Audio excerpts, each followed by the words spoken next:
এই দেখো বন্ধুরা, আলুর পরোটা করব। আলুটা থেসে নিয়েছি, এতে একটু ধনেপাতা দিয়ে দেবো, একটু মশলা দিয়ে দেবো, একটু জিরে দিয়ে দেবো, একটু ভাজা লঙ্কা দিয়ে দেবো, পেঁয়াজটাকে ভেজে রেখেছি, পেঁয়াজ লঙ্কা ভাজা দিয়ে দেব, এতে একটু লবণ দিয়ে দেবো, একটু গুঁড়া লঙ্কা দিয়ে দেবো, দিয়ে এটাকে ভালো করে মাখিয়ে নেব। আলুটা ভালো করে মাখানো হয়ে গেছে। এবার দেখো বন্ধুরা, ময়দাটা নুন দিয়ে ভালো করে মাখিয়ে নেব।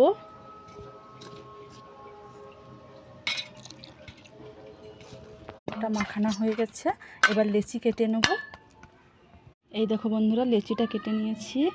এবার আলুর পুরটা দিয়ে দেব, দিয়ে ভালো করে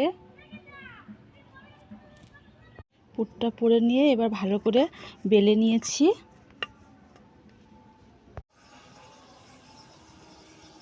দেখো পরোটাটা হয়ে গেছে, সাজিয়ে নিয়েছি থালায়।